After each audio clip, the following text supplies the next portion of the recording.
ಎಲ್ಲವೂ ಚೆನ್ನಾಗಿರ್ತಾರೆ. ದೃಷ್ಟಿಕೋನವೇ ಸರಿ ಇಲ್ಲದ ಮೇಲೆ ಹೇಗೆ ಸರೋಗುತ್ತೆ?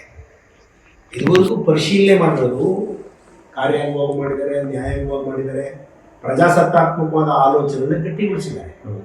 ಸರ್ವಜನರ ಕಲ್ಯಾಣವನ್ನು ಬಯಸುವ ಕೇಂದ್ರದಲ್ಲಿ ಯಾವುದೇ ಮನುಕುಲದ ಅನ್ಯಾಯಕ್ಕಲ್ಲ ಅವಕಾಶ ಮಾಡಿಕೊಟ್ಟಿಲ್ಲ. ಸರ್ವರಹಿತ ಜನಹಿತವೇ ಆ ಧರ್ಮಸ್ಥಳದ ಮೂಲ ಆಶಯ ಅಂತಂದರೆ ಜನಹಿತಕ್ಕೆ ಯಾವ ಕಾರಣಕ್ಕೂ ತೊಂದರೆ ಆಗಿಲ್ಲ. ಯಾರೋ ಒಂದು ಆದಾಗ ಅದಕ್ಕೆಲ್ಲ ಕಾರಣ ಅವರಲ್ಲ. ಒಬ್ಬ ಮೇರು ಪರ್ವತವಾಗಿರ್ತಕ್ಕಂಥ ಒಬ್ಬ ವ್ಯಕ್ತಿಯ ಘನತೆಗೆ ತೇಜೋವಧೆ ಮಾಡೋದಿದೆಯಲ್ಲ, ಅದಕ್ಕಿಂತಲೂ ಅಫೆನ್ಸ್, ಅದಕ್ಕಿಂತಲೂ ಅವಮಾನ ಬೇರೊಂದಿಲ್ಲ. ಈ ಭಾರತ ದೇಶದ ಭವ್ಯತೆಯೇ ಸಾಧು ಸಂತರುಗಳ ಜಾಗ, ಯತಿಮುನಿಗಳ ಜಾಗ. ಒಬ್ಬ ಯತಿಯಾಗಿ ಮುನಿಯಾಗಿ ಸರ್ವಜನರ ಹಿತ ಬಯಸುವ ಒಬ್ಬ ವ್ಯಕ್ತಿ ಸಮಗ್ರ ಜನಕಲ್ಯಾಣವನ್ನೇ ಉಸಿರಾಗಿಸಿಕೊಂಡು ಗ್ರಾಮೀಣ ಜನರ ಬದುಕನ್ನು ಕಟ್ಟುವ ಮಹಾ ಕಾರ್ಯದಲ್ಲಿ ಧರ್ಮಾಧಿಕಾರಿಗಳು ತಮ್ಮದೇ ಆದ ಹೆಜ್ಜೆ ಇಟ್ಟಿದ್ದಾರೆ. ಅವ್ರ ಜೊತೆಗೆ ಸಹಧರ್ಮಿಣಿಯಾಗಿ ಹೇಮಾವತಿಯವರು ಮಹಿಳೆಯರ ಅಭ್ಯುದಯಕ್ಕೆ, ಅವರ ಆಶಯಕ್ಕೆ, ಅವರ ಒತ್ತಾಸೆಗೆ, ನಮ್ಮ ಬದುಕನ್ನು ತಾವು ಕಟ್ಕೊಳ್ಳೋಕ್ಕೆ ಒತ್ತಾಸೆಯಾದ ಕೆಲಸ ಮಾಡಿದ್ದಾರೆ. ಇಡೀ ಕೃಷಿ ತಂತ್ರಜ್ಞಾನ ಯಂತ್ರಜ್ಞಾನದ ಜೊತೆಗೆ ಬಾಹ್ಯಾಕಾಶಗಳ ಆಲೋಚನೆ ಮಾಡುವ ನಿಟ್ಟಿನಲ್ಲೂ ಸಹ ಕೆಲಸ ಮಾಡಿದ್ದಾರೆ. ಅಂಥ ವ್ಯಕ್ತಿಯ ಹರಣ ಆಗೋದು ಅಂದಾಗ ಎಲ್ಲರಿಗೂ ನೋವಿದು, ಹೇಳ್ಕೊಳಕ್ಕಾಗದೇ ಇದ್ದಷ್ಟು ಬೇಸರ ಆಗುತ್ತೆ. ಅವರು ನೇರವಾಗಿ ಹೇಳಿದ್ದಾರೆ, ಹಾಗಿದ್ರೆ ಪರಿಶೀಲಿಸಿ, ವಿಮರ್ಶೆ ಮಾಡಿ, ಯಾವ ತನಿಖೆಗೆ ಮಾಡಿ, ಬೇಡ ಅಂತ ಹೇಳಿಲ್ಲ. ಇಷ್ಟೆಲ್ಲ ಮಾಡಿದ್ರು ಮತ್ತೆ ಹೇಳ್ತಾರೆ ಅಂತಂದರೆ ಅವ್ರನ್ನ ಯಾರು ತನಿಖೆ ಮಾಡೋರು? ನೊಂದವರ ನೋಯಿದವರು ಎತ್ತ ಬಂದರು. ಹೊರಗಿನ ಜನರಿಗೆ ಗೊತ್ತಾಗಲ್ಲ, ಸದಾ ಅನುಭವಿಸೋ ಸ್ಥಿತಿ ತುಂಬ ಬೇಸರ ಆಗುತ್ತೆ. ಅವಾಗ ಕೇಳ್ತಾ ಇಂಥ ವ್ಯಕ್ತಿಯ ಗೌರವ ಹರಣ ಆಯ್ತದೆ ಅಂತಂದರೆ ನಾಳೆ ಇದರಿಂದ ಪರಿಣಾಮ ಬೇರೆ ಬೇರೆ ಥರ ಆಗ್ತದೆ. ಇದುವರೆಗೂ ಕಾವಂದರ ದೃಷ್ಟಿಕೋನ ಖಂಡಿತ ಯಾರ ಮನಸ್ಗೂ ನೋವಾಗಬಾರ್ದು, ಈ ವಿಷಯದಿಂದ ಯಾರಿಗೂ ಬೇಸರ ಆಗಬಾರ್ದು, ಅಡಚಣೆ ಆಗಬಾರ್ದು ಅಂತ ಸುಮ್ಮನಿದ್ದಾರೆ. ಜನತೆಗೆ ಚ್ಯುತಿಯಾಗುತ್ತೋ ಒಂದೇ ಕಾರಣಕ್ಕೆ ಅದನ್ನೆಲ್ಲವನ್ನೂ ಸೇರಿಸ್ಕೊಂಡಿದ್ದಾರೆ. ಇದನ್ನು ನ್ಯಾಯನ ನಿಷ್ಠವರೇನು ಮುಚ್ಚಿದ ಪುಸ್ತಕ ಅಲ್ಲ. ಧರ್ಮಸ್ಥಳದ ಕ್ಷೇತ್ರ ತೆರೆದ ಪುಸ್ತಕ. ತೆರೆದ ಮನಸ್ಸಿನಿಂದ ನೋಡುವ ದೃಷ್ಟಿಯಿಂದ ಪರಿಣಾಮಕಾರಿಯಾಗಿ ಆಲೋಚನೆ ಮಾಡಿ. ಇನ್ನಿಷ್ಟೇ ಜನ ಸೇರಿದ್ರು 4 ದಿನ 2 ಆಗ್ತದೆ ಅಂತ ಪರಿಪೂರ್ಣವಾದ ದಿವ್ಯತೆಯ ಕ್ಷೇತ್ರ ಇಡೀ ಸಮಗ್ರ ದಕ್ಷಿಣ ಭಾರತಗಳ ಪುಣ್ಯಕ್ಷೇತ್ರ.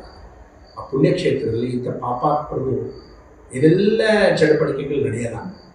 ಬದುಕು ಯಾವುದೋ ಕಲಶದ ಮೇಲೆ ಕಾಗೆ ಮಲ ವಿಸರ್ಜನೆ ಮಾಡದೆ ಕಲಶ ಅದಕ್ಕೆ ಕಾಗೆಗೆ ಏನು ಅನಿಸ್ಬೋದು ಅಂದರೆ, ಚಿನ್ನದ ಕಲಶದ ಮೇಲೆ ನಾನು ಮಲ ವಿಸರ್ಜನೆ ಮಾಡಿದ್ದೀನಿ ಅಂತ ಆಗ್ಬೋದು. ಅಂದಾಕ್ಷಣಕ್ಕೆ ಕಲಶ ಅದಕ್ಕೆ ಹೋಗಲ್ಲ. ಮತ್ತೆ ಒಳ್ಳೆಯ ದೇವ್ರ ಕೃಪೆ ಆಗುತ್ತೆ, ಮಳೆ ಬರುತ್ತೆ, ಕೊಚ್ಕೊಂಡು. ಹಾಗೆ ಇದು ಲೋಪನೂ ಇಲ್ಲ, ಲೋಭನೂ ಇಲ್ಲ, ಆ ವ್ಯಕ್ತಿತ್ವಕ್ಕೆ ಧಕ್ಕೆನೂ ಇಲ್ಲ, ಅವ್ರ ಗೌರವ ಚ್ಯುತಿ ಆಗಲ್ಲ ಅಂತ ಮನಸ್ಸು ನಮಗಿದೆ. ಆದರೂ ಕೆಲವು ಸಮಯ ಅದನ್ನೆಲ್ಲ ನಾವೇ ನೋಡ್ತಾ ಸಹಿಸ್ಕೋಬೇಕಲ್ಲ, ಈ ಕಿವಿಗಳಿಂದ ಕೇಳಬೇಕಲ್ಲ. ಸಂತೋಷವಾಗಿ ಮಂತ್ರಕೋಶ ಆಗುವ ಜಾಗದಲ್ಲಿ ಸದಾ ಹೃನ್ಮಂದಿರಗಳನ್ನ ತೆರೆಯುವ ಹೃದಯ ಮಂದಿರವಾಗಿ ಅಂತ ಮಂದಿರದ ಮಧ್ಯೆ ಇಂಥ ಮಲಿನವಾದ ಮಾತುಗಳನ್ನು ಕೇಳೋಕ್ಕೆ ನಮಗಳಿಗೂ ಮನಸ್ಸು ನೋವಾಗ್ತದೆ. ಅಷ್ಟು ಬಿಟ್ಟರೆ ಅವ್ರು ಯಾವ ಕಾರಣಕ್ಕೂ ಅವ್ರಿಗಿರೋ ಘನತೆ, ಅವ್ರಿಗಿರೋ ಗೌರವ, ಅವ್ರಿಗಿರೋ ವ್ಯಕ್ತಿತ್ವ ಎಲ್ಲ ಕಾರಣಕ್ಕೂ ಸತ್ಯ. ಅದನ್ನು ಚ್ಯುತಿ ಮಾಡೋಕ್ಕೆ ಯಾರ ಕೈಯಿಂದ ಸಾಧ್ಯ ಇಲ್ಲ.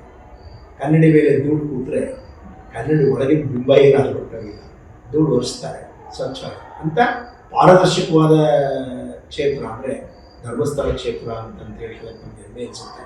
ಇದಕ್ಕೂ ಜನ ಎಲ್ಲರ ತಲೆಯೊಳಗೂ ಇದೇ ಇದೆ.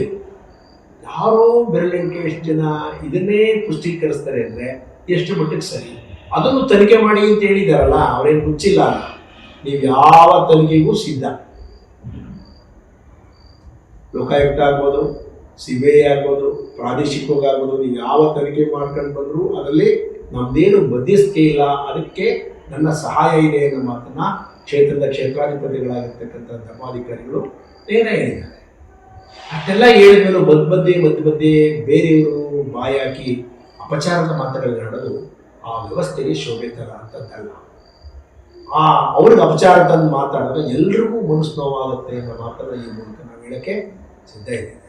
ಕ್ಷೇತ್ರನಾಥನೇ ಅವ್ರಿಗೆ ಬುದ್ಧಿ ಕೊಟ್ಟು ಅವರ ಮನೋವ್ಯಾಕುಲದ ಹೋಗಲಾಡಿಸಿ ಒಳ್ಳೆಯ ದಾರಿಗೆ ತರ್ತಾರೆ ಅನ್ನೋ ನಂಬಿಕೆ ನಮಗಿದೆ. ಇದೆಷ್ಟು ದಿನ ಹಿಂಗೆ ಕ್ಲೋಸ್, ಮುಗಿದ ಅಧ್ಯಾಯ. ಇನ್ನು ಮತ್ತೇನೇನು ಹೇಳಕ್ಕಾಗಲ್ಲ. ಹಾಗಿದ್ರೂ ಪುಣ್ಯಾತ್ಮರು ತನ್ನ ಒಡಲೊಳಗೆ ಏನೆಲ್ಲ ಸಮಸ್ಯೆಗಳನ್ನು ಇಟ್ಕೊಂಡಿದ್ದಾರೆ.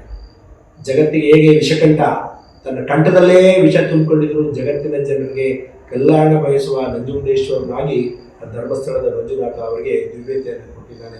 ಅದರಿಂದ ಯಾವ ಕಾರಣಕ್ಕೂ ಲೋಪ ಆಗಲ್ಲ. ಅವ್ರಿಗಿದ್ದದ್ದು ಮಂಜುನಾಥನ ಆಶೀರ್ವಾದ, ಜಯ ಇದ್ದೇ ಇದೆ. ಈ ಥರ ಬರೋದು ಸಾಮಾನ್ಯ.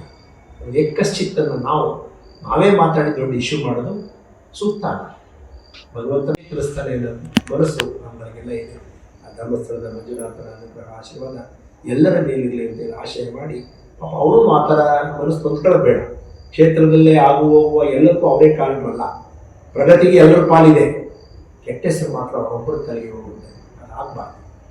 ಅದರಲ್ಲಿ ಯಾವ ಅವಲೇಶನೂ ಇಲ್ಲ ಅನ್ನುವ ಆಶಯ ನಮಗೆಲ್ಲರಿಗೂ ಇದೆ.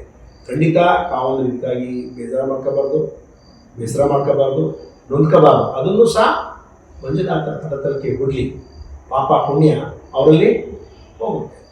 ಹೇಗೆ ಕೆಂಡದ ಮೇಲೆ ಹುಲ್ಲು ಹಾಕಿದ್ರೆ ಆ ಕೆಂಡವೆಲ್ಲವೂ ಹುಲ್ಲೆಲ್ಲ ಕೆಂಡ ಆಗುತ್ತೆ, ಸತ್ಯ. ಯಾಕೆ? ಅದರ ಕಾಸ್ಟೊಳಗೆ ಅವರ ಪಾಪ ಕರ್ಕೊಂಡು ಸುಟ್ಟೋಗುತ್ತೆ. ಅಂಥವರಿದ್ರೂ ಸಹ ಅದರಲ್ಲಿ ಕೆಟ್ಟದ್ದೆಲ್ಲ ಸುಟ್ಟೋಗಿ ಒಳ್ಳೆಯ ಜ್ಞಾನವನ್ನು ಲಭಿಸುವಂತಾಗಲಿ ಅಂತೇಳಿ ಈ ಮಾತು ಹೇಳಕ್ಕೆ ಇಷ್ಟಪಡ್ತೀನಿ.